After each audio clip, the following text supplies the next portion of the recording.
তো এখন তোমরা যে দৃশ্যটা দেখতে পাচ্ছ এটা হচ্ছে পোর্ট। তো আমরা কোকো বিচ থেকে পোর্টের দূরত্ব প্রায় 13 কিলোমিটার। তো আমরা বাইকে করে এসেছি দেখার জন্য। তো পোর্টের মধ্যে কী আছে তোমরা দেখতে পারবে, ব্রিজের মধ্যে থাকো। এটা হচ্ছে তার এন্ট্রি টাইম, দেখে নাও। তো এটা হচ্ছে পোর্টের রাস্তা। তো পোর্টে যেতে হলে এটা একটা পাহাড়ের মতো ছোটো একটা, যেখানে একটা ফিল্ম শুটিং হয়েছিল, আমির খান, সালমান খান, অনেকগুলো ফিল্ম এখানে শুটিং হয়েছিল। ওখানে যাচ্ছি, এখন আমরা দেখতে যাচ্ছি আমরা। তো অনেকক্ষণ হেঁটে সিঁড়ি ক্রস করে যেতে হয়।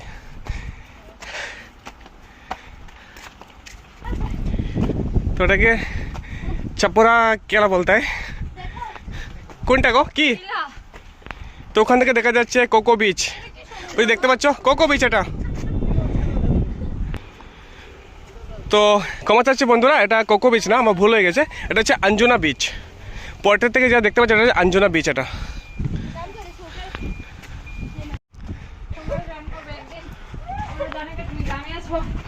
হ্যাঁ এটাই বলে দেওয়া, কি বলবে। এই রুদ্র মধ্যে কোথায় রেস্ট করবে গো, চলো। তো এটা হচ্ছে একটা কেলা। আগের দিনের মানুষরা কী করতো, এখান থেকে রাজারা দূরবীন দিয়ে দেখতো ওপারের কে আসছে, শত্রু আসছে কি না আসছে। ঠিক আছে, এই যে পাহাড় দেখতে পাচ্ছ, এখান থেকে অনেকে বসতো, এখানে দূরবীন লেগে বসে থাকতো। আগের দিনের বড় বড় দূরবীনগুলো এখান থেকে দেখতো যে ওই দূর দূর থেকে শত্রুপক্ষ আসছে কিনা আক্রমণ করতে। তো হচ্ছে বিচ একটা, ঠিক আছে, অনেক দূর দূর দেখে ওরা এখান থেকে। আর অনেক পাহাড়ের মতো উঁচুতে আছি আমরা, দেখতে পাচ্ছ সবাই।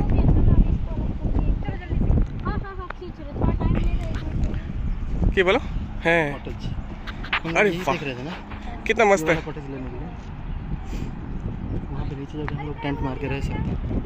अच्छा अच्छा अच्छा, ओके ओके ओके, मस्त है ना ऐसे भी। नीचे जो है ना वो कॉटेज है।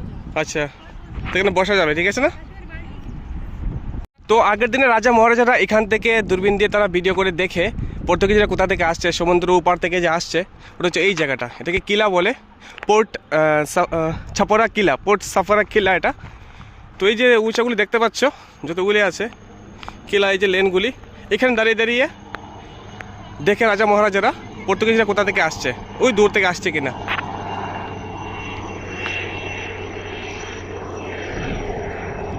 এই জায়গাটা আমরা সৈন্যদের দাঁড় করিয়ে আলোচনা করা হয়।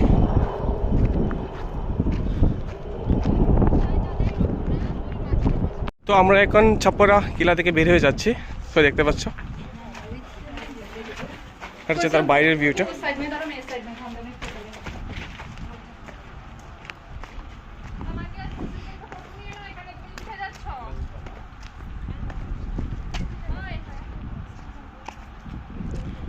এটা হচ্ছে আজুনা বিচ, যেমন দেখতে পাচ্ছ এটা।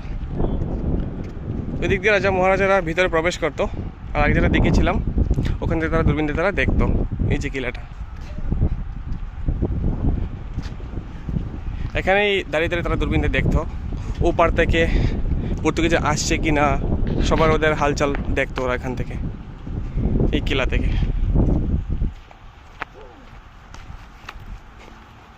তো এই যে ম্যাডাম এখানে বানাচ্ছে, এটা হচ্ছে মুজিতো বানাচ্ছে এখানের মধ্যে। তো এটা খুবই ঠান্ডা, খেতে খুবই টেস্টি। এটা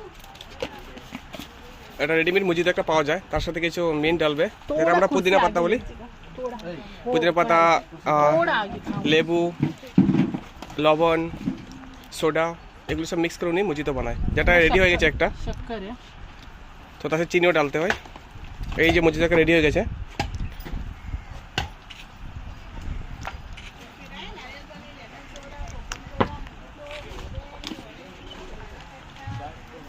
এখন হবে পুদিনা পাতা উনি।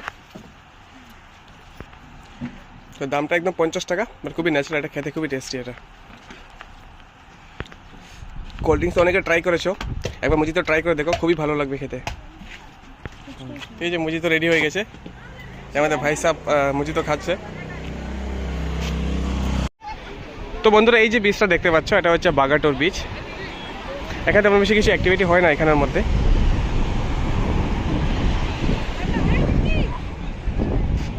আর ওই যে পাহাড়ের উপর তোমরা একটা কিলা দেখতে পাচ্ছ, ওখানে আমরা গিয়েছিলাম আগে। তো আগের দিনে রাজা মহারাজারা ওখান থেকে দূরবীন দিয়ে তারা দেখতো, শোনাতে বলতো এখান থেকে দূরবীন দিয়ে দেখো ওই পাহাড়ের চটি থেকে, তারা ওই পাহাড়ের সমুদ্রের ওই দিক থেকে পর্তুগিজ আসছে কিনা যুদ্ধক্ষেত্রের জন্য ওরা দূরবীন দিয়ে ব্যবহার করতো, দেখতো ওই পাহাড়ের উপর থেকে। ওখানে আমরা গিয়ে চলে এসেছি। এই যে হচ্ছে বাগাটোর বিচ।